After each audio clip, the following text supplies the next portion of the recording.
everyone, this is Kelly from The Truth and Story, and I'm here to take a look at the Herbcrafter's Tarot. This has artwork by Joanna Powell Colbert, and the book is written by Letitia Guthrie. And this is a US Games System deck, and I have been highly anticipating waiting for this. My friend Bart sent me a couple pictures of this, and I was like, what? Yes, I have to have this. And so I had pre-ordered it through US Games, and they just came in. And I just happened to stop at the post office today and said, oh, I wonder if that might be there, and it was there.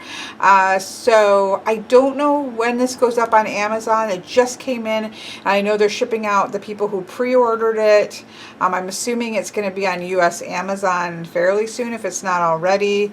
I think that I've heard that in the UK, US Games doesn't go on to the UK Amazons, if I'm correct, or they don't ship to, maybe that's what it is. US Games itself doesn't ship into Europe, perhaps. I'm not sure. I know that US Games are a little bit harder to get right out of the gate for people, at least in England, I know. So for that, I'm sorry, but it is coming, and hopefully if this is something that you want, you'll be able to get a hold of this. And so I have opened it, and I have taken the plastic off of the deck itself, but I haven't gone through it one by one. There's two that have already stuck out in my head, and I have seen a walkthrough of this by Arwen, I think, she knows one of the people, maybe Joanne, I'm not sure, but she knows somebody there, so she has actually been able to work with it, and she has a walkthrough that I had seen of this as well, although I don't think I looked at every card because I had wanted to it was enough for me to know that this was certainly a deck that I would want to work with. So I have two plant decks actually that I pre-ordered this year. This was one, and the second one was the Kickstarter for Cracked Amethyst, which is the Botanical Tarot and Oracle like combination deck. And they look very different, right? They have a very, very different vibe to them. The Botanical one's very just like the plant. It's a different style of artwork. The whole deck to me has a different vibe to it, where this feels like more like kitchen craft or hedge witchy craft. Like this is actually down to the meat and bones of working with the different herbs and things of that nature. And so to me, they have a different vibe to them, and I'm really excited about both of them, as working with herbs is a primary part of my practice. So very excited about that. So let's take a look. It's a smaller box. We didn't know what to expect in terms of the box. It's one of their nice boxes. It's not oversized. It's beautifully done. I mean, US Games has been doing really fantastic. It's not a super like, not like a like one of the bigger, thicker boxes that you might get for an independent deck, but it's a nice sturdy box, and it's nice and compact, so it's going to go on a shelf really well. It's got green, of course, on the inside. It is Herbcraft. It has a book. I was kind of hoping the book was going to be larger than this. For some reason, I just kind of pictured it as a big book, but we'll take a look at it and see what we think. It's beautiful. I mean, there's no images in the deck or in the guidebook, but we'll take a look and see what that includes. And even on vibrate, my phone is being very loud, so let me get these out and then I will shift that.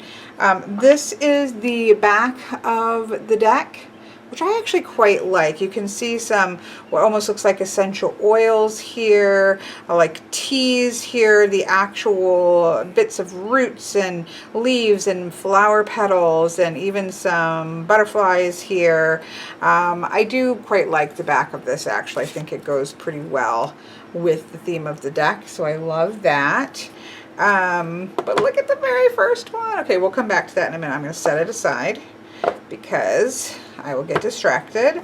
The inside is done with paper, but it is done with an extra insert on the middle, so you do not get where your cards are going to slide under there, which is something, it's a big pet peeve of mine, because then you have to literally go digging into it trying to get the cards out. This is nicely put together paper insert, and it's got the ribbon to help you pull it out.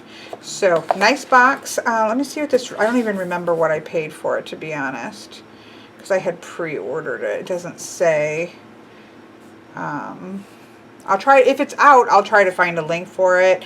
To be honest, I don't remember what I paid for it in the pre-order, so I don't want to guesstimate what that might or might not be. So I'm going to zoom in a little bit so we can look at the guidebook.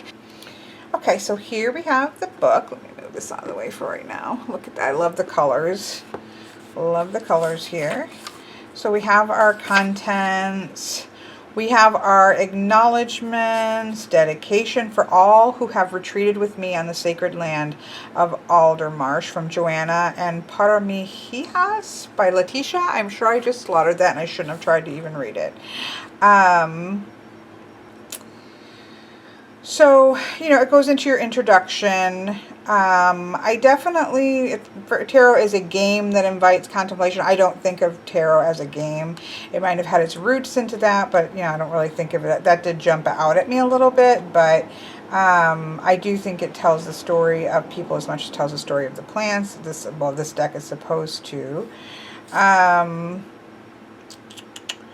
The Herbcrafter's Tarot is very much a daughter of the Gaian Tarot, Joanna's first deck, but it's focusing on the botanicals.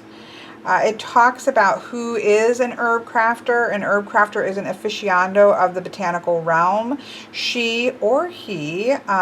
This, I will say, and this is one of the things that I was slightly disappointed by when I first looked at this deck, is that all of the court cards are women. So this is really focused on the the kitchen witch, the hedge witch, the healing woman, these types of energy. So it's definitely focused on the feminine side of herb crafting, which I was a little bit I was pretty disappointed in, because I do think that men and women have been and will continue to be herb crafters, and so I felt like it was an opportunity again to have both those traditions there. But obviously these are people who are making a deck from their perspective, and I will say that there's no faces in the court cards.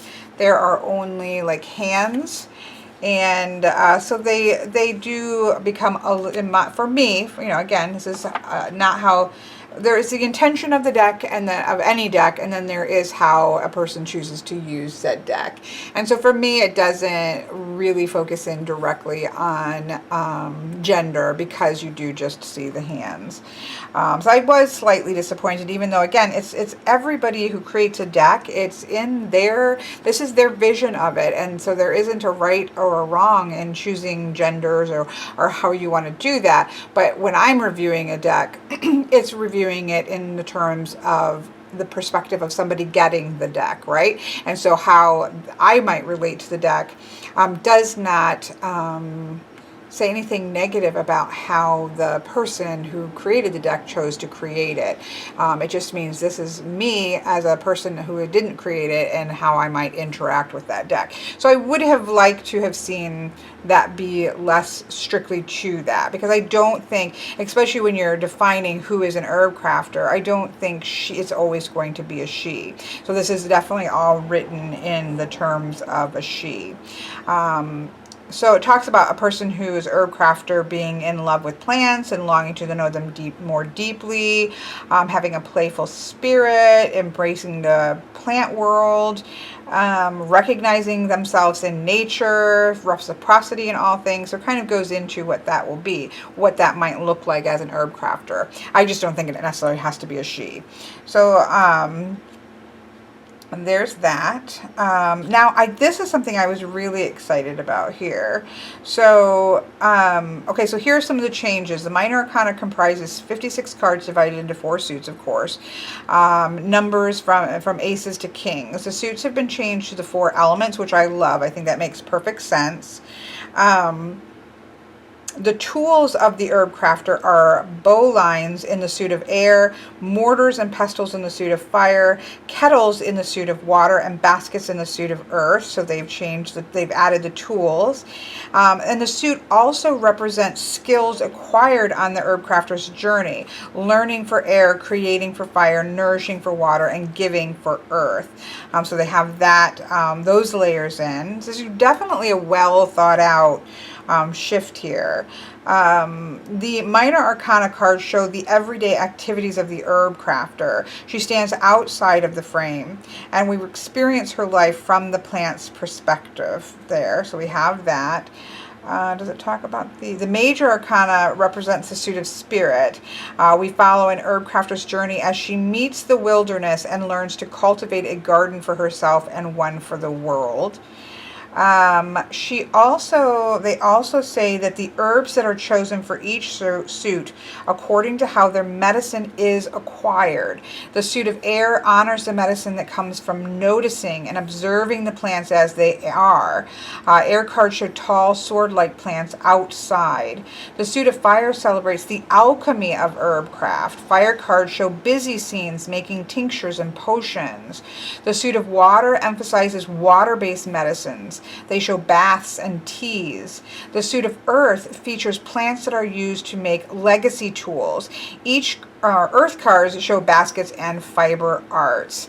I'm going to keep going further, but that's one of the things I wanted to point out here is that this is not called the herbal tarot, right? Or the herb tarot, or the garden tarot, or the plant tarot, or anything like that. It is the herb crafter's tarot.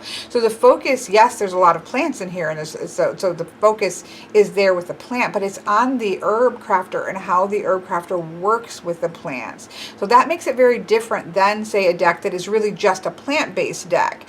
So I do think that because part of me was like, okay, I'm getting the botanical deck, which is focused on the plants themselves, whereas this is focused on being an herb crafter, right? Being somebody that works with herbs and what that might look like. And I think that that's just brilliant, and it's different, right, than what we might have in other things.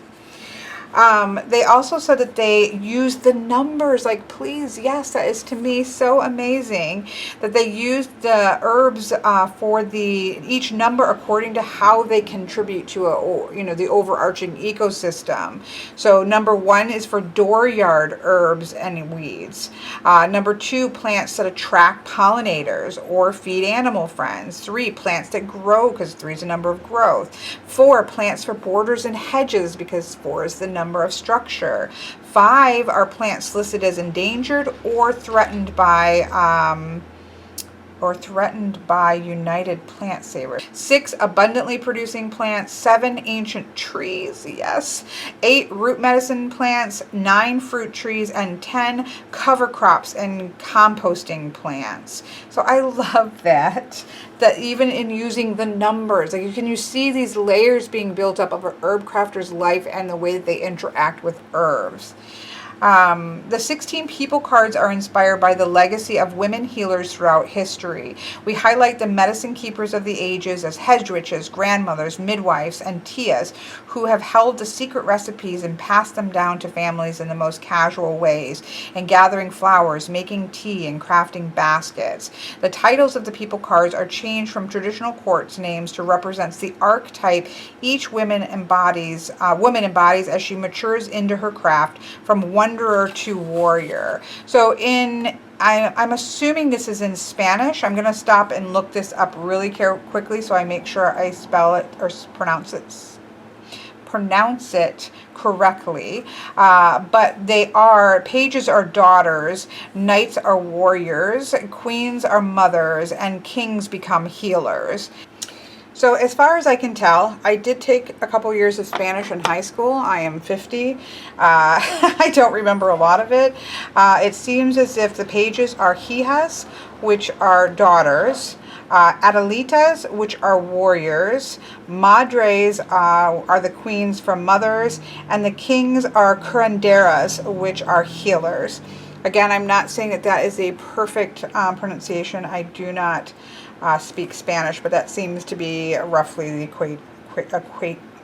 that seems to be roughly equating how you would say that. So I do really like this idea as sort of, you have the youthful daughters, you have the warriors, which will certainly go with knight energy, you have the mother energy of queens, and then you have sort of that highest rank of healers in the Herbcrafter realm. So that makes sense to me.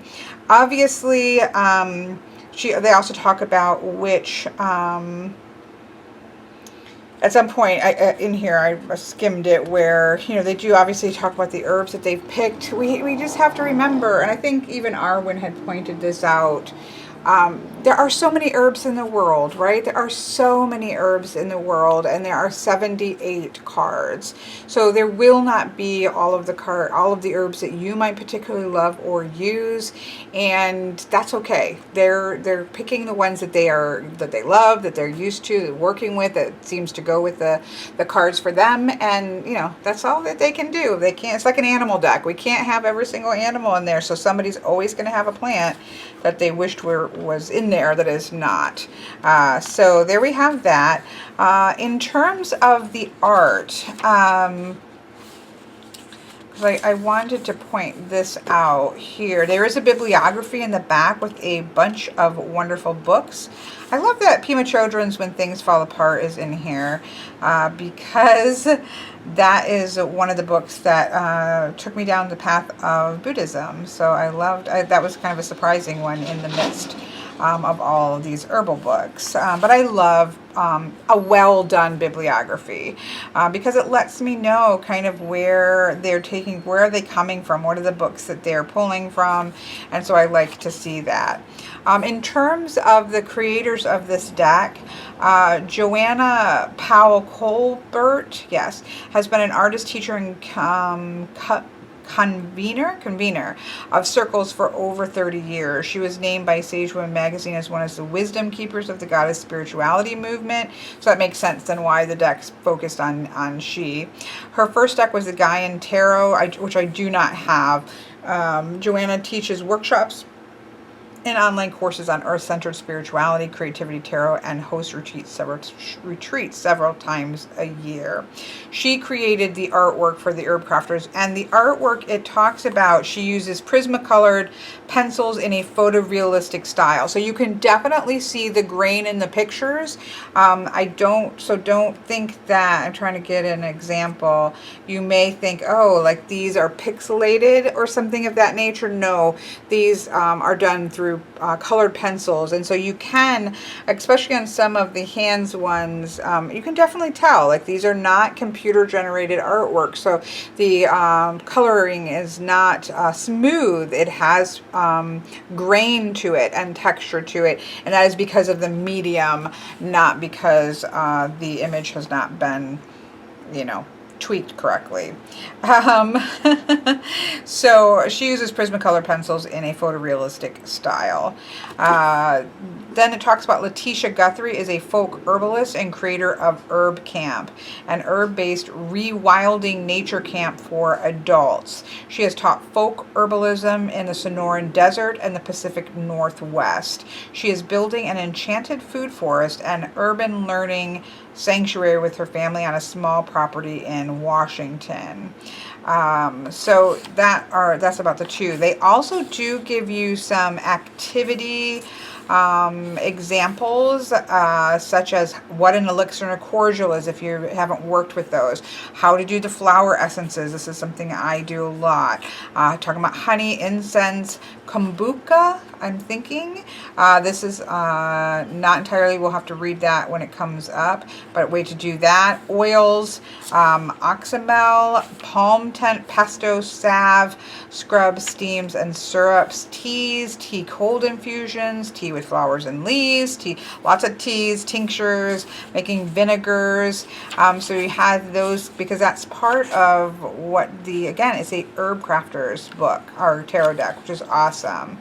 And then she has using the deck, such as a card a day, questions, building the story, connecting to the herbs themselves, short spreads, so 3 cards, 5 cards, Joanna's 4 direction spread, and then a year ahead spread.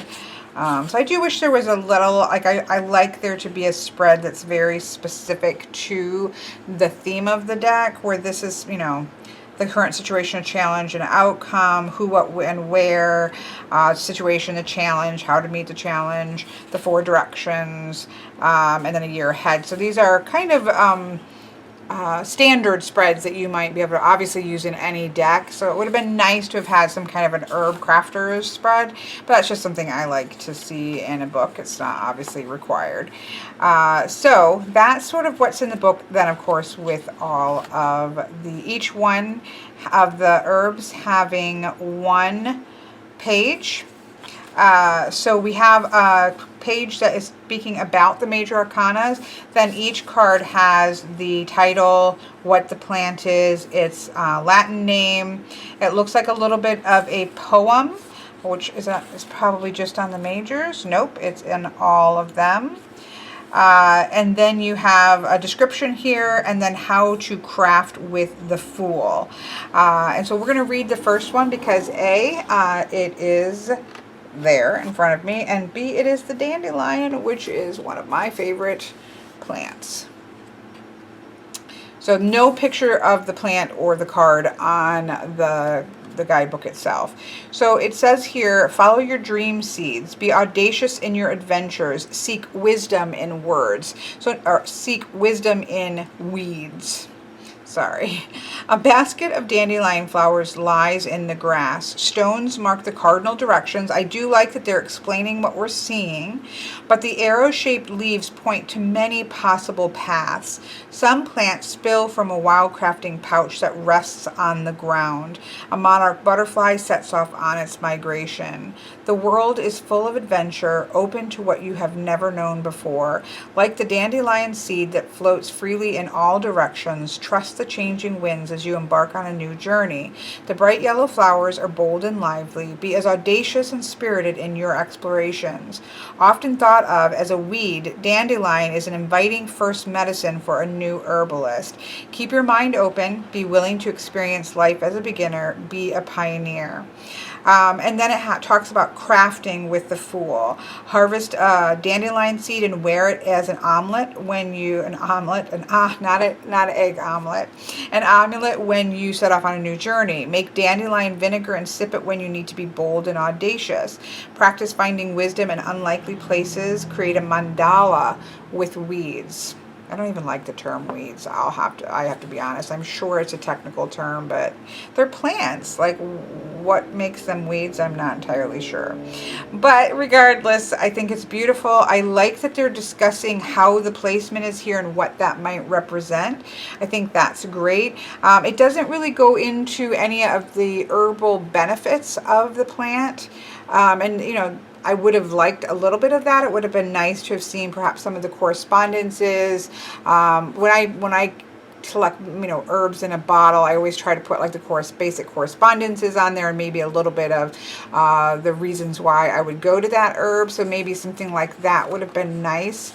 Of course, everybody probably approaches these and uses these differently. And there is also obviously the issue of being careful to not, you know, give medical advice or anything of that nature. So, I mean, I can kind of see it, but I definitely would have liked to have seen a little bit about what sort of the correspondences or how you might use dandelion.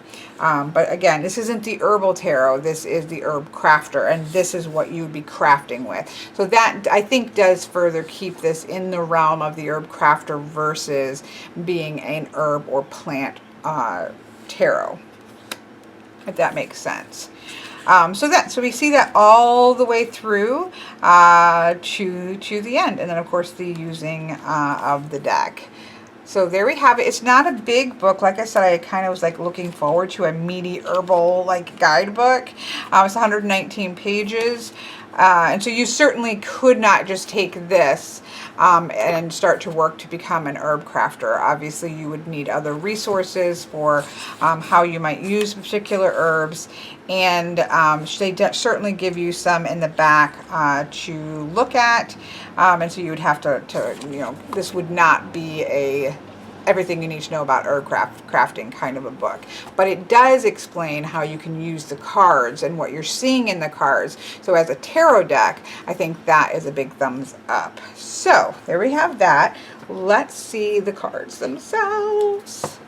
We do have a white border along the back of the deck. I obviously would love to have seen that cover the whole back, much like the Crow Tarot from US Games covered the whole back. Whether or not this exactly matches, it looks like it might. You know, you could if you're a trimmer, but the problem with that becomes when you trim the bottom, it's going to go very close to the bottom. So this is not one that I would probably trim. Obviously somebody may try and you'd be able to see that. But it does keep it very bright, which is lovely as well. So I don't think it's a distracting or obnoxious border by any means. Okay. Here we have, okay, we just talked about the dandelion, so, or the fool. I do love that we have, because again, we're keeping the focus on the Herbcrafter, I do like that we have sort of the wow crafting pouch shown by, because this is the Herbcrafter going out and exploring and finding herbs and things of that nature, so I love that. Okay, so here we have the Magician. You often would think of the sunflower in association, obviously, with the sun card in tarot. So I'm kind of glad, or in Rider-Waite-Smith, so I'm kind of glad that they didn't just go, that would kind of be an easy one. And I like that they, because it does have a boldness and a masculine energy, I think, to a sunflower, and so I love that. You can see the sunflower seeds making the figure 8 here, the lemon Scott. We also have what would be the 4 elements for this particular deck. Here, casting charms are tossed onto the table, revealing the tools of the Herbcrafter. The bowline or bowline, for me that would be like a sickle or a scythe. Mortar and pestle, the tea kettle, and the basket of the 4 elements. And it even notes that you have the as above, so below, with the leaves kind of one pointing up and one pointing down. So you have some of the traditional symbology that you would see, but it doesn't look out of place with the picture, which I quite like. It doesn't feel forced. Oh, look at them. I love mugwort. You're working with mugwort, and mugwort for the High Priestess, I think, is beautiful. Follow the fragrance of mystery, awaken ancient memory, divine messages in dreams and visions. So they don't seem to be so much poems as sort of little snippets of advice maybe from the card itself. You obviously have that sense of like crafting a dream pillow there, which is really neat. I mean, it's just, look at like the little bottles here that you would be pulling things out of. You've got the thread kind of rolling off of here. It looks like there's even a little scroll in there. It's just really gorgeous, really beautiful. Here we have the Empress as the rose. Be vulnerable yet strong. Nurture love and compassion. See beauty and abundance in every stage of life. The honey-colored work table is covered with wild roses. Fall leaves are arranged in a crown. The seeds of fat, juicy rose hips spill out next to pink heart-shaped petals. Buds and flowers lay on the honeycomb. Red chilies form a triskel pointing to a flaming heart. A stone bead of the woman of Willendorf, so you can see that. A stone bead is strung on a rosary. I guess I better go get my glasses. It must be here. That, to me and my bad eyesight, that looks like more like a seashell rather than the woman. Oh no, it's on a petal. Yep, I can see it now. Onto a representation of the Great Mother strung on a rosary. So again, what I do like is that they are pointing out these places for you to hone in on.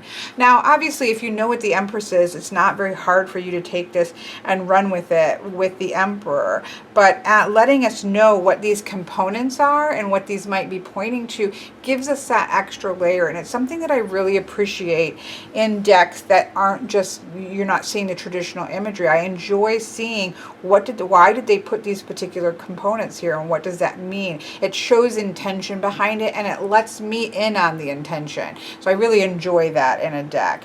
I also like the font here. It's pretty. It uses two different fonts for the name of the card and then the plant that's used, but they go really nicely together. It looks nice, and it's very easy for me to read. So I enjoy that. Just pointing that out. Now, see, I love this because we have a little bit more flow and movement with the Empress, and a lot more structure feeling to the way that the Emperor is laid out. And I greatly enjoy that visual between the two of those. Build strong boundaries. A sturdy structure supports abundant growth, and own your own authority. So a traditional meaning for the Emperor, and so it talks about hemlock as well, a strong foundation and a safe environment build a solid future. Hemlock is ideal for framing houses because it is a soft wood that toughens with age. Trust your boundaries, and goes on talk. So it gives us a little hint into why that is being used as well. Love it. Look at this. Do we not love this? So we have cacao. We would probably say cocoa. In English, I suppose, is the Hierophant. Revelation is at hand. Seek the truth in spiritual teachings. The most potent wisdom emerges from the heart. So it talks about the clay pot of ceremonial cacao sits on an ancestral tapestry decorated with pink primrose blossoms. A basalt mortar here holds roasted cacao beans, a cinnamon stick, and a chili. A replica of an ancient incense burner in the shape of a woman emerging from a hill of cacao rests on a pile of raw beans and unopened pods right here.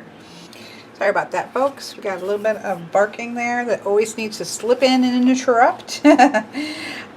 So anyways, I really appreciate that it's sort of explaining what it is that we're seeing so that we don't have to. It talks about a decorative molinillo, I'm assuming. Again, not sure if that's pronounced correctly, but I'm assuming this is here, this stick that is used to stir ceremoniously. So it even gives us that so that we can look that up. And it also even describes some of the idea of drinking pure cacao is an ancient practice that leads to greater perceptive awareness by opening the heart. So, and going and talking about the difference between that and having obviously some hot chocolate. There's a difference between having commercial hot chocolate, right? Swiss Miss hot chocolate versus a ceremonial cacao drink. So I think that that's beautiful, and it seems to work really well with the Hierophant. Here we have the Lover's card. I love the double loop here, the overlapping circles like that, leaving the mandorla in the middle, which is, I think, beautiful with the hawthorn. And I love that you're seeing the flowers as well as the berries, which I think is really beautiful, and bringing those together. Oh, it even mentions that. The mandorla-shaped space where the wreaths overlap is the place where potential lives, where magic is created, where love dwells. That's really awesome, actually. I didn't see that. So here we have, I know I cannot read everyone. Look at this chariot. This is my birth card. And I love this. And this has cedar. Move forward with confidence. Be disciplined yet flexible in your pursuits. Embody the journey. Life is a forward-moving gift. Embark on a deeper quest. Learn from ancient wisdom and forge a new path. Cedar is both a spiritual vessel used in sacred ceremony and our literal vessel when it is used for making canoes, which, you know, can drive us forward, right? And have that movement that we see there. I think it's just beautiful. Again, the art here I think is stunning. Look at this. Garlic for strength. Lead with a bold, kind heart. Gentle healing builds resilience and power. Sweetened is strength unmatched. So see, we have the honey here as well as the garlic. And it is a combination of those, the strong garlic and the sweet honey here, and bringing those together. How neat is that? That is really neat. Meet adversity with inner fire. Garlic strengthens the heart and increases stamina. You have the power to persevere. Drinking the garlic tea, talking about that. And then it says, adding honey to garlic tames the medicine, making it more effective and palatable. Embrace both the gentle and the wild within, which makes perfect sense with the strength card. Beautiful. Look at how gorgeous this is. I mean, her artwork is amazing. When you think about that being done with colored pencils, I just think that is stunning. And so here we have the hermit, and we have the Usnea, Usnea. This is not an actual herb that I have heard of. It says a wreath of Usnea lies on a bed of fresh snow. Rose hips, cottonwood twigs, dandelion roots, pine cones, and crow and gull feathers are tucked inside the nest for safekeeping. 3 quartz crystals lie above the nest, pointing north, while a single owl feather lies beneath. A candle is lit at the center of the offering. It's a genus of fungi. Usnea is and again, I'm probably saying that incorrectly, is a genus of mostly pale grayish-green fruticose lichens that grow like leafless mini shrubs or tassels anchored on bark or twigs. Interesting. It resembles Evernia, which is also called tree moss. Like other lichens, it is a symbiosis of fungus and an algae. Very interesting. Learn something new. Love it. And it's just beautiful. Here we have the kitchen garden as the Wheel of Fortune sort of set up here. A circle of white stones frames a fragrant wheel-shaped garden honoring the 8 holy days of the year. Oh, I love that. An herb planted for each section provides a valuable remedy in the corresponding season. Bay is planted for Yule. Parsley for Candlemas. Violet for Ostara. Chives for Beltane. Oops, let me see. Lemon verbena for summer solstice. Basil for Lammas. Sage for the autumn equinox. And onion for the hollows. At the center of the garden is a compass rose. So it's the promise of the garden is change. It's going to always be changing throughout the seasons if you live in an area in which has seasons. So that's just beautiful. I love it. This is one that I was really happy to see, although the plant itself, so the plant here is cannabis, and it's in the position of justice, which I think is really interesting. So the conversation about cannabis is certainly one that has been ongoing in the United States, where I am from, with different states enacting or legalizing cannabis, sometimes just for medicine or medical purposes, sometimes for medical and recreational. There's definitely a lot of conversation surrounding cannabis and whether or not it should be legal. Now, I am a huge proponent of cannabis being legalized. I think it's ludicrous, to be honest, that it is not legalized everywhere for medicinal value. That to me is just mind-blowing. As well as certainly even for recreationally, the idea that alcohol is something that is legally obtained in all 50 states, and yet cannabis is not, to me, doesn't make any sense of logic, right? There is no logic base there for me personally. Now, everybody is going to have different input on that, and what we put into our bodies or choose to not put in our bodies is something that we should take very seriously, medicinally or otherwise, and do the research and talk to our doctors and make those choices ourselves, right?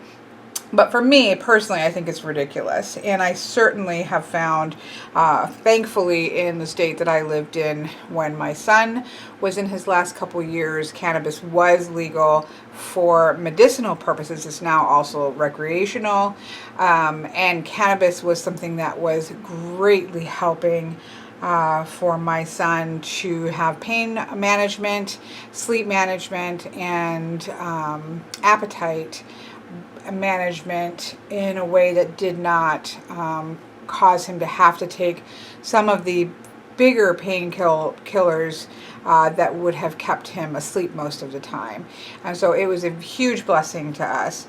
Is it for everybody? Of course not. I'm not going to force somebody to use cannabis for medicinal purposes any more than I would want somebody to tell me that somebody who needed it could not have it. So anyways, this is not obviously a video about that, but I do think it's interesting because it's put here in justice. So it's the only quibble that I had when I first saw that it was here in justice is what, well, I would like cannabis in its full glory in terms of what it is that it can achieve to be highlighted versus the controversy surrounding it that we kind of think about with it being in the justice card.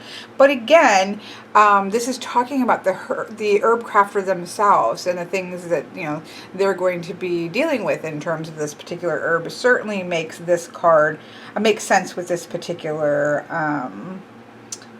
card.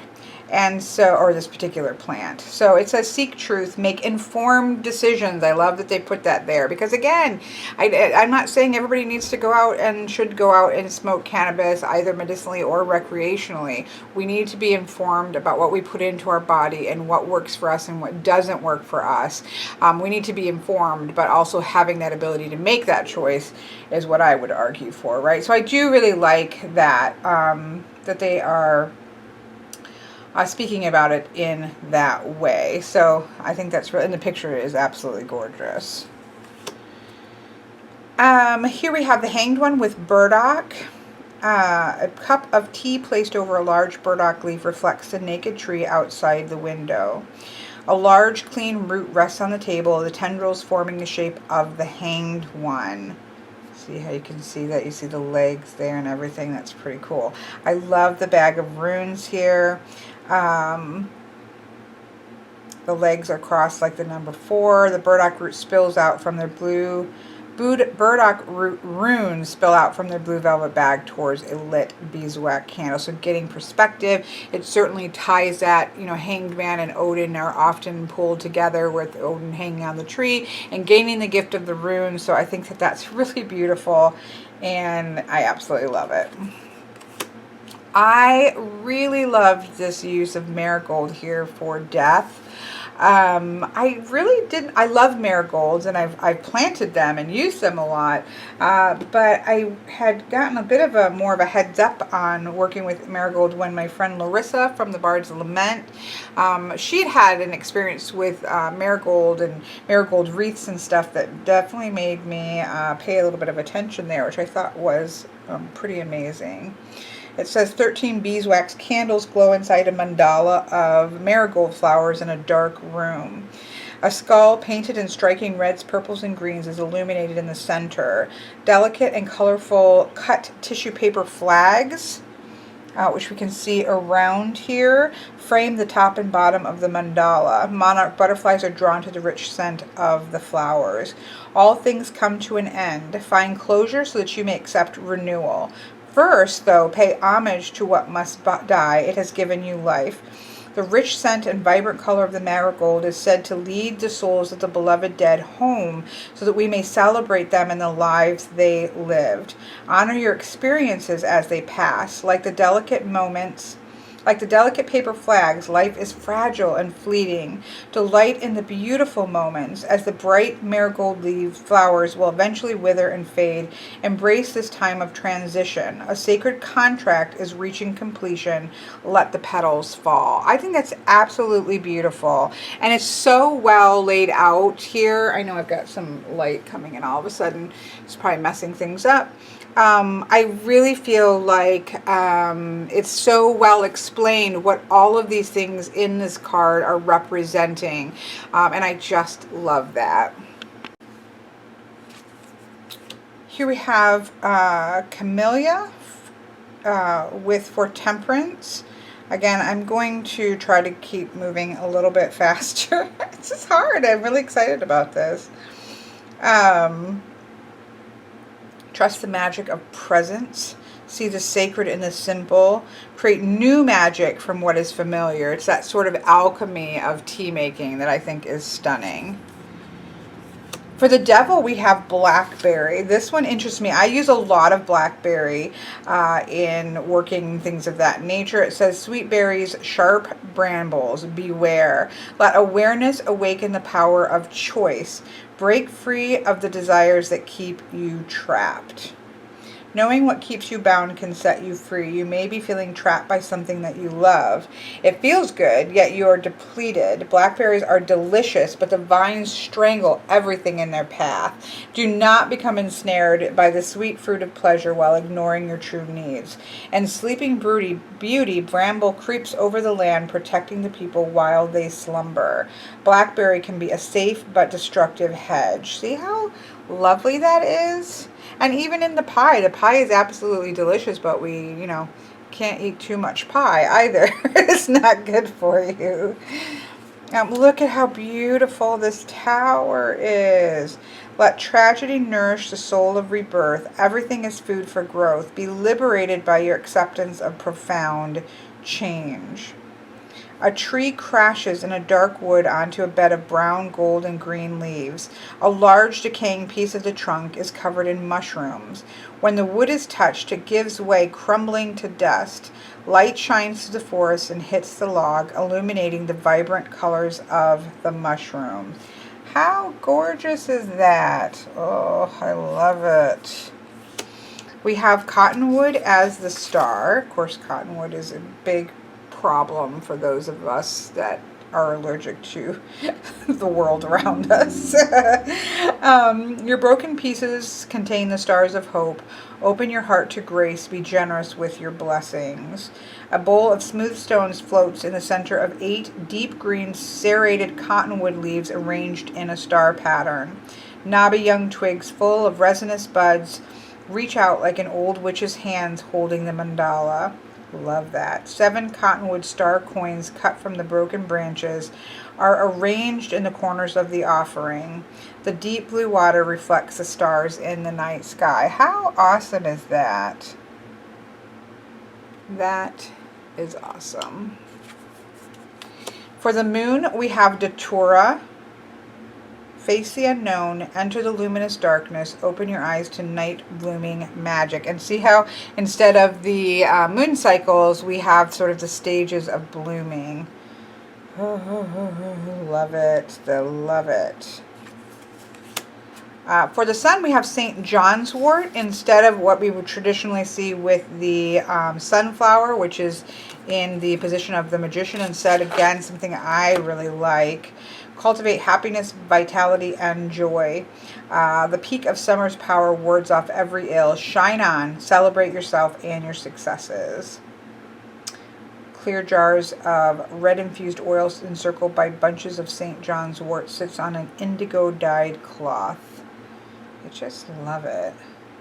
St. John's wort is best known as a mood-lifting plant, but it also repairs skin from trauma and soothes nerve-related pain. So sometimes you do get little bursts into, what would be the actual meaning of the plant and how you might actually use it. So that's there, but I wouldn't say that you would use this, again, as this is my guide into these particular plants. You're definitely going to want to have other resources. Here we have Tulsi as awakening. A silver pot filled with a lush, thriving Tulsi plant sits on a beautiful white tapestry imprinted with cream-colored lotus flower mandala. You can see that beautiful background. How gorgeous is that? So this would be for the judgment. This one is obviously focusing on the awakening aspect. And then for the world, we have Pachamama. Or Pachamama. I've always said Pachamama, but I could be very wrong. So this is an elaborate altar. In the center is a hand-woven basket filled with colorful rainbow mandala made of flowers. Red poppy, California poppy, dandelions, thank you, motherwort, borage, alfalfa, red clover, and yarrow. talks about the 4 sets of stones marking the cardinal directions. The herbs from the aces anchor the corners, joined by objects representing each of the elements. So we have feathers for air, shells for water, a candle for fire, and crystals for the earth. So going around it, we have the aces. How beautiful is that? I mean, so well thrown out, so well thought out here. It's just gorgeous to see so much intention being put in. Pachamama, or World Mother, is a sovereign deity of Inca mythology who represents all that is whole, beloved, and complete. So we have that as the world. That is gorgeous. Oh, I love it, I love it, I love it. Okay, so that is the Major Arcana. Absolutely stunning. The artwork is amazing, and it's just gorgeous. It's just gorgeous all in all. And I will say, I'm not going to keep doing, obviously, all of kind of reading as much, but from the Major Arcana, you can really see how it's going to give you a very good idea as to why particular setup in the picture is done and what it represents in a beautiful way. That looks like a little tiny hummingbird. I'm going to have to look at that part. So then it goes into the, it gives you a section in the guidebook about the 4 elements and the 4, as well as how they are doing the suits. It also has a section on the people, so going through the hijas or the daughters, the adelitas or the warriors, the madres or the mothers, and the curanderas as the healers, and talking about each of those and why those might be and how they relate, which I think is beautiful. And then, of course, it goes into and gives you about aces in general, and then goes into all of the aces, and then all of the 2s. So it's definitely going numerically, and that makes sense given what we saw over here at the beginning, that these are going to work together to represent each of their numbered plants. So we're going to see all of the aces, which in this deck are dooryard herbs and weeds. So here we have yarrow. We have mullein as, or a mullein, I suppose, as ace of fire. We have the beautiful plantain as ace of water. And then for ace of earth, we have nettle. And then it's going into the 2s, which are plants that attract pollinators or feed animal friends. So here we have the 2 of air. Now let's just see for one of these. Again, I don't want to spend too much time here, but seeing how this relates to a traditional 2 of air. Release long-held beliefs, be receptive to guidance, and open to unlikely partnerships. Old ideas can be blinders to new wisdom. Let go of worn-out thinking to see an issue clearly, which is, of course, going to give you the movement ahead. That's beautiful. So we have chicory for air, bee balm for fire. Love that. 2 of water, we have mallow. Love the little hummingbird. And look at how gorgeous that is. Witch hazel for the 2 of earth. So these are plants that attract pollinators or feed our animal friends. So we can see a hummingbird. We can see a chickadee, I believe. There, we can see a bee on this one. And we can see butterflies on that one. The 3s are plants that are easy to grow. We have the 3 of air for echinacea. We have calendula for the 3 of fire. How gorgeous is this setting? I'm sorry. We're going to peek a little bit here. 3 of fire. Petals are scattered about a messy work table. Baskets are brimming with yellow, red, and orange calendula. Mortars and pestles are smudged from crust plants. A glass jar with freshly picked flowers is flipped open in front of a bottle of olive oil. Incense burns and the summer sun shines through the window. Look at that. I love it. I can also say that I do really love these types of jars with these clamps. Those are one of my favorite types of jars to use, especially for fresh things where you really want to seal energy, scents and oils and things like that in. Okay, 3 of water here. We have lemon balm, something else that I love to work with, and raspberry for 3 of earth. The 4s are plants used for borders and hedges. So we have lavender for air, beautiful work table vision here for elder and fire. Water we have mint, and for earth we have willow and that kind of creating of the baskets that represent the earth suit. So I love that.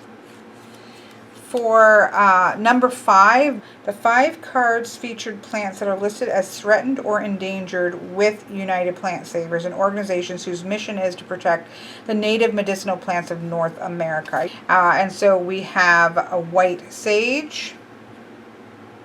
It says here that the challenge the Herbcrafter faces in the second mini drama comes from the larger world beyond herself. She has created sanctuary with the 4s in her own garden, but she sees the threats from the outside world to those beloved botanicals. The herbs of the 5 specifically confront humanity's relationship with nature.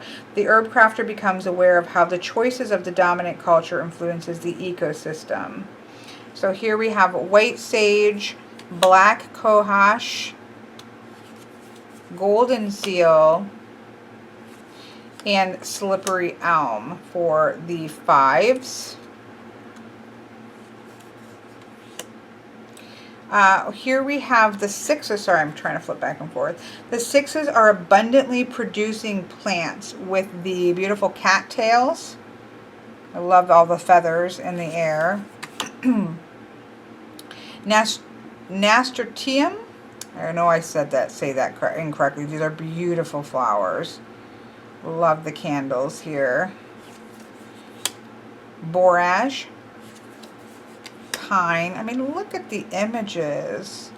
I just really can't wait to sit down and read each one with the card, which is something I do wish that the images were here, just because it's something that I would really want to come back and read all of these, and yet I'm also going to want to shuffle the deck.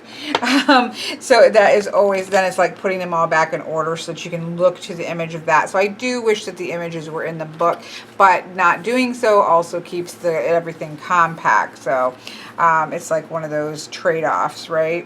For 7s, which are about ancient trees, we have eucalyptus, cinnamon, something I use a lot of, birch. Look, it has even, I'm assuming this is birch sap that you can drink as liquid, especially in the spring. And then you have the amazing oak tree for earth. The 8s are root medicine plants, and here we have licorice, ginger, fire there, water. For water we have valerian, and for earth we have turmeric. Turmeric. Sure, I'm slaughtering that. Next, for 9s, we have fruit trees. So we have the pomegranate. We have the beautiful wild cherry. I love the look of this. We have peaches for water, and then we have apples for earth, which makes sense. The 10s are cover crops and composting plants. We have alfalfa for air, comfrey for fire, red clover for water. I love red clover. So much, so many stories as a little girl. For me, this was all about fairies. I would pick them for fairies. If you didn't, for me, that the sweetness came from the fairies working with the clover, and so being able to, if you eat the little tips of those, they're very sweet. Lots of memories with clover for me. And 10 of Earth is with horsetail. So I like how, because they have been so specific about their numbers and the types of plants, I think it makes sense to do it this way, where you have them in their groupings of their numbers. I really do love that. Now that, of course, brings us to, let me find the section here. So now we are going to go to the court cards. And so again, it gives you a section about the he has and the how you would see them. And so these are about play, wonder, and innocence. And these feature plants that are traditionally children's medicine, but can safely be used by all. They are gentle and approachable. So here we have catnip, California poppy for fire, chamomile for water, and linden for earth. And then for the Adelitas, or the warriors, these feature plants that are controversial in some way. So here we have oregano. Apparently you use oregano it has to do with menstrual pain and menstrual cramps. Talks about a process of doing vaginal steams and things like that. So I guess I don't think of oregano itself as being controversial. They are focused on remedies for the young girl emerging into womanhood, but can be used by others as well. The plants themselves poke and scratch. The medicine is spicy and has bite. The herbs of the Adelitas drive the Herbcrafter to experiences that challenge her resilience. Okay, so we have oregano, cayenne, that makes sense. We have ocotillo. That one is not something I am familiar with. Looks like a spikily plant for sure. I'm trying to see if it says anything. The plant is crowned with a vibrant pink blossoms and overlooks. It's a cactus. It's a type of cactus. Use the inner bark of cockatiel or ocotillo or another beloved plant as a reminder to protect your heart. So it definitely is that thorny aspect there. And then we have yucca. And you can see with the yucca, she is weaving a Bridges cross. So then we get to the madres, or the mothers. These feature herbs that have long had use as nourishing medicine. They are generally gentle, approachable, and safe plants. So here we have motherworts, and you can see the hands here also do tend to go from younger hands to older hands. Motherwort, thyme, oats, creosote bush. It's a beautiful image with that sun coming down. And I think that was the last one, sorry. And then we come to the curanderos, which are the healers. These use ancient herbs that have been used by humans for centuries. They are plants that have medicine particularly valuable for elder women, but are also useful for people of all ages. The plants themselves are established and well known. So we have rosemary, we have damiana, which is, I've used both of these extensively, seaweed, and sweetgrass, which is something that in my area of the world is also used for smudging and burning for cleansing. A lot of people think of sage or white sage. My favorite smelling wise is sweetgrass, but in my area that's what's common. So beautiful Beautiful, beautiful, beautiful. Let me zoom out. I apologize to the plants in which I have slaughtered their names. And I'm looking forward to looking into some of the ones that I haven't had experience with. You know, are there plants that I would love to have seen? Yeah, I would love to have seen cinnamon have its own, because I use cinnamon a lot, or there may have been one. I wonder if they have in the book where you can see by plant. I don't think so.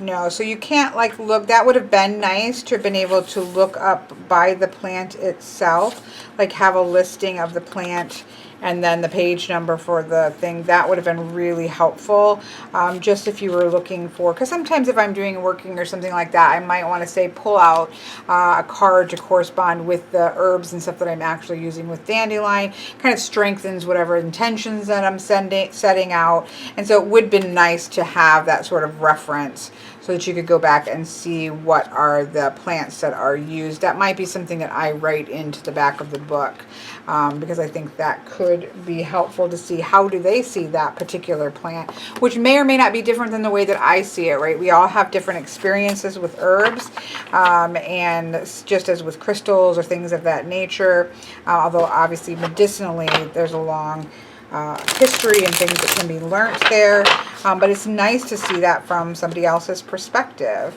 Cardstock wise, it's US Games, right? It's I like US Games cardstock. I don't have any issue with it. I am a riffle shuffler, and it riffles really beautifully. You get a really good shuffle on it. So it's, you know, obviously it's not anything fancy in terms of thickness, but they hold up well for me. I don't have any issue with US Games cardstock at all, so no problems there.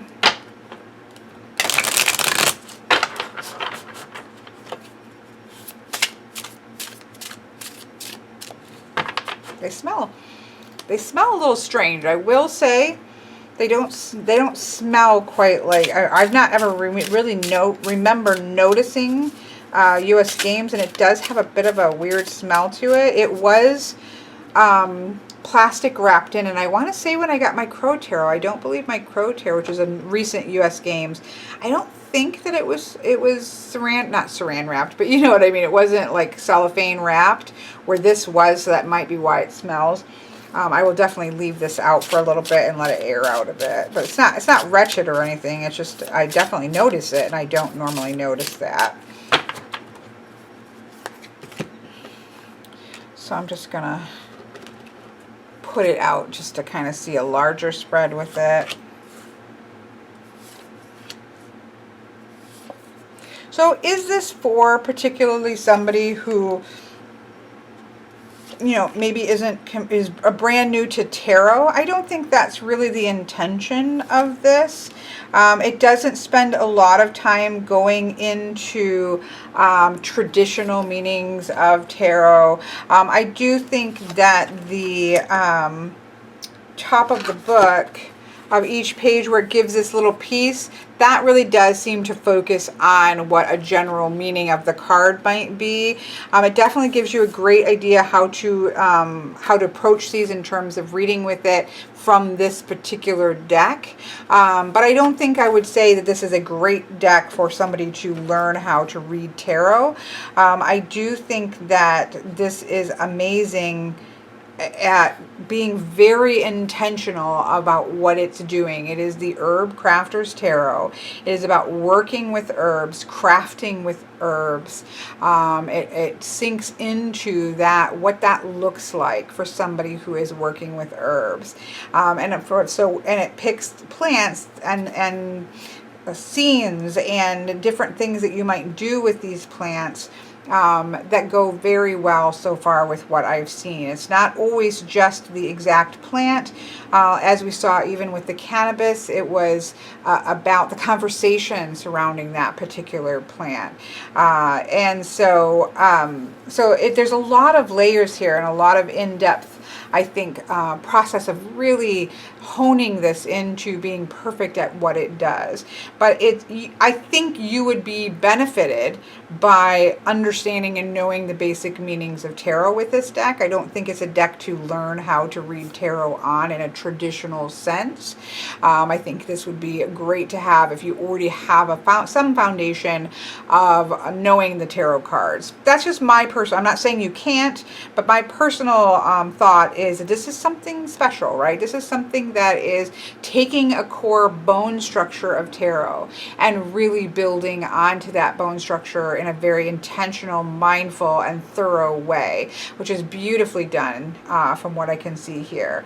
But I think that having some degree of an understanding of tarot is helpful. I also think having either a basic understanding of herbcraft, right? Having worked with herbs in the different ways, having maybe made some tinctures and teas, and maybe made your own oils, made your own herbal salts, those kinds of things. That certainly is going to lend you to want, to help you to understand the processes and what you're seeing here. So a little bit of that I think is going to be helpful. I also think having some herbal resources like books that you have used and things of that nature at your disposal, because you're not going to get a ton of the individual herb correspondences and ways in which you might use them medicinally, ways in which you might use them in a spiritual sense, that type of thing. I don't think you're going to get a lot of that here, and so you would need to have other resources to really start to sink into each one of the herbs as well. So I just think that it is a tarot deck for people who are interested in herbcraft.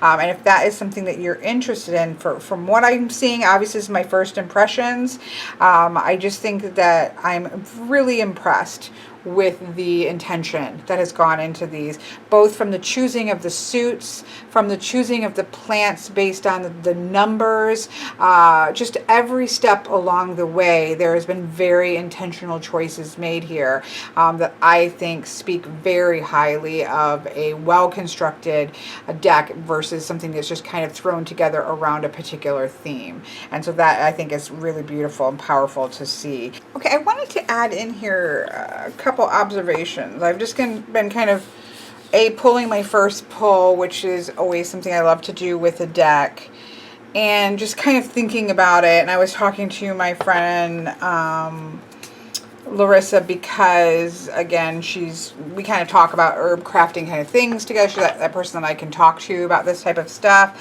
And so I was kind of talking about how this, I really see this as being different than an herbal deck like that's just about the specific herbs, just in the really the focus on the Herbcrafter and things like that. So I've just kind of been playing around with it, thinking things through, and the more that I do, the more excited that I'm definitely getting. I was excited from the beginning, but I'm getting more excited the more that I kind of sink my teeth into it. And one of the things that I think is amazing, you can see the echoes. I will say that in the meanings of the cards themselves. So let's take the Three of Swords, because obviously, if you know me at all, that's a card in the Rider-Waite-Smith that isn't exactly how I read the card, right? So that's an easy one for us. So if we go into the Three of Air, we have speak the truth about your heartbreak, be the medicine that heals the pierced heart, healing from grief takes time. Okay, so we have the traditional Rider-Waite-Smith meaning of heartbreak. Let's take a look at the Ten of Swords here. The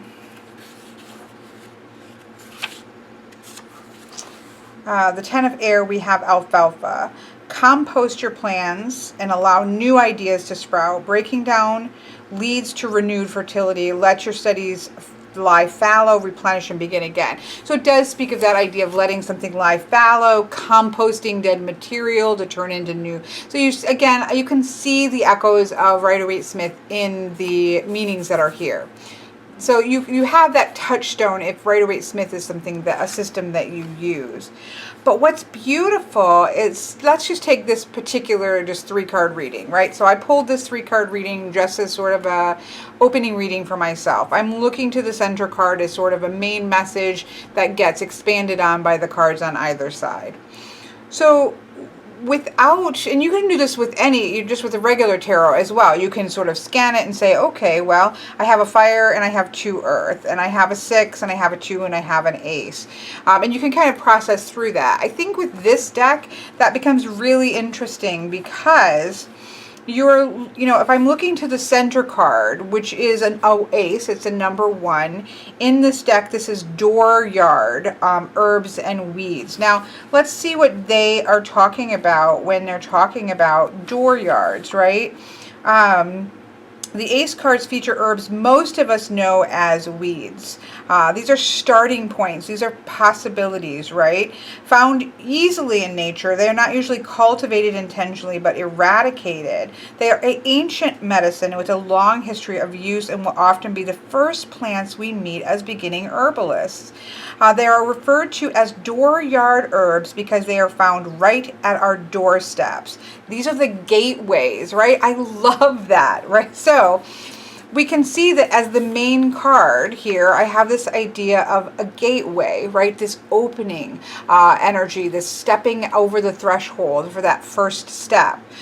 We also have the suit of earth, and the suit of earth are talking about, in this deck, let's see what they have here, the idea of giving outward, but they also have to do with, the suit of earth features plants that are used to make legacy tools, to make the tools that we need. So stepping over a threshold to begin to make the things that you need to then, then you can use that to give outward. So the theme of the reading is about sort of stepping into a new space of creating the tools that I need to move forward. By looking at, again, the way that they're using aces in conjunction with the herbs, by looking at the suit and how they are defining the suit of earth and how are they looking at the herbs through the lens of that particular element.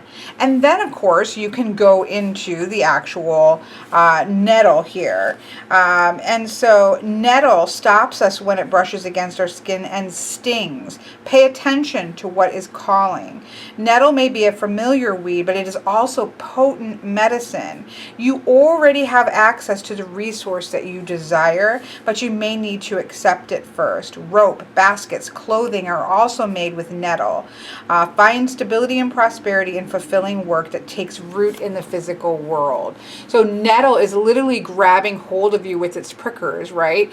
And saying, stop and pay attention here.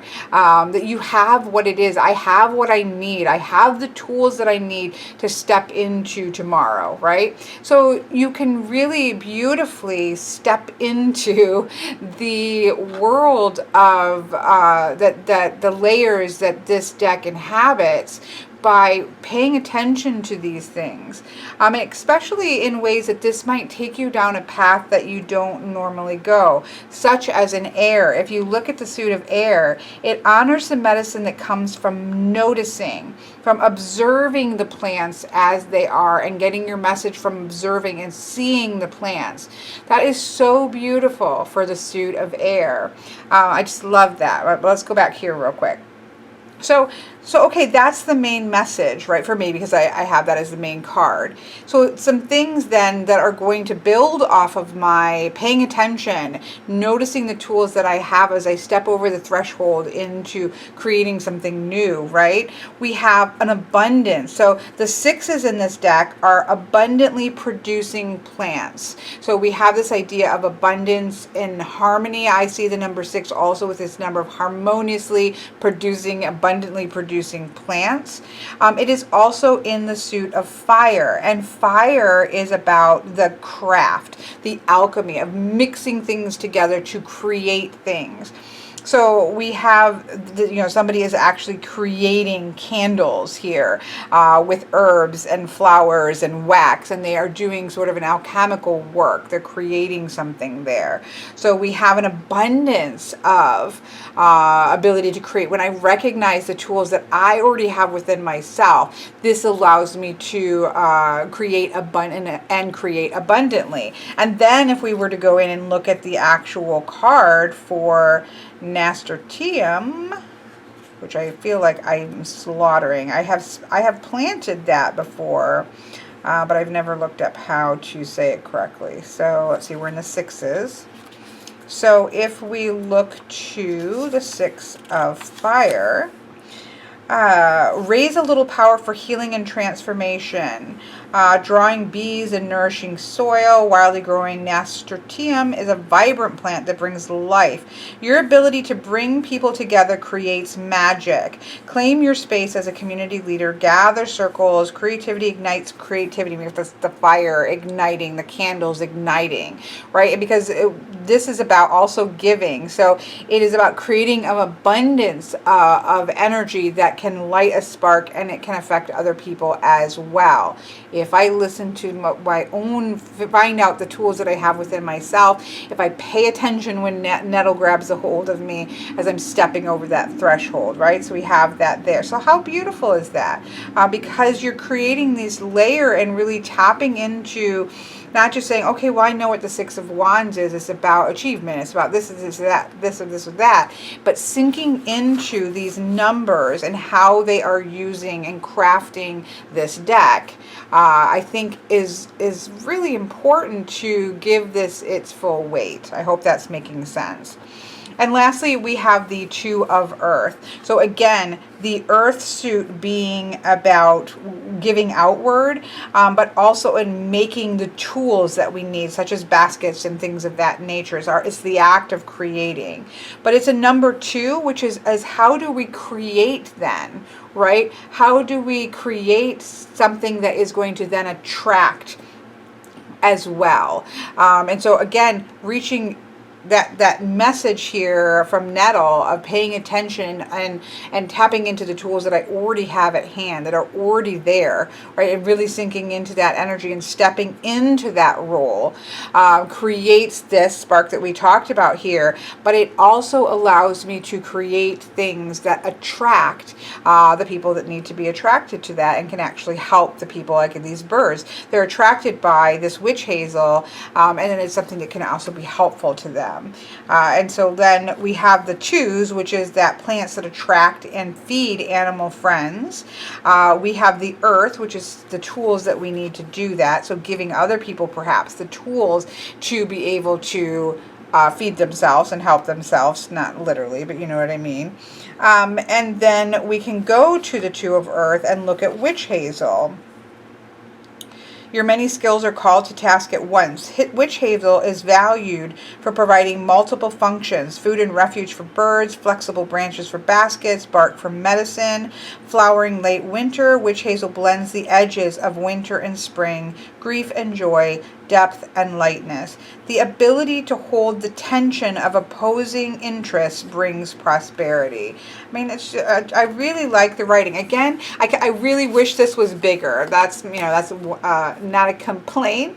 That's a desire, right? I would have loved to have seen more information, but I feel like what's given is really powerful because I feel like they had, or I suppose it, I don't know. It's written by Letitia, so I don't know if this is a combination of the two of them coming together with this or how that is. It seems to be that, but I feel like they had a vision and they very carefully crafted it to stay in conjunction with that vision.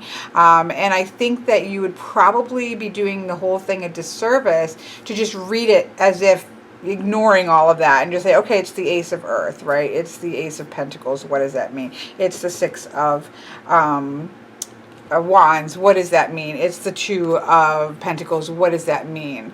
And just going there, which you can. It's good to have that groundwork and that touchstone.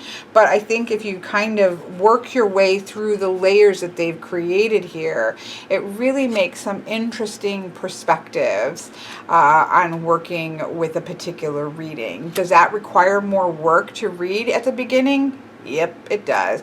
But these really make sense, to be honest. It doesn't take a lot.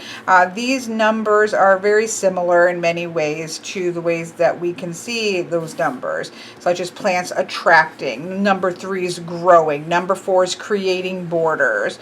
5's kind of threatening and endangering kind of energy. 6 about abundance and harmony for me. Now, you'll have to kind of remember the trees, the roots, the fruits, and the cover crops. But again, I don't think think it takes long to sink into that. So at first, yep, it's going to take a little extra work, but I think that's where this is going to get really meaty and interesting as you explore a reading through the interesting intentions set here. So I'm sorry, I know I've added even more time to this video, which was already over, but I think hopefully that helps. If this is a deck that you're considering, it kind of helps you see how you might sort of unpack the beautiful layers that are here in a particular reading. So thanks for taking a look at it with me. Again, we have been looking at the Herbcrafter's Tarot, artwork by Joanna Powell Colbert and written by Letitia Guthrie, and it is by US Game Systems, is published by US Game Systems.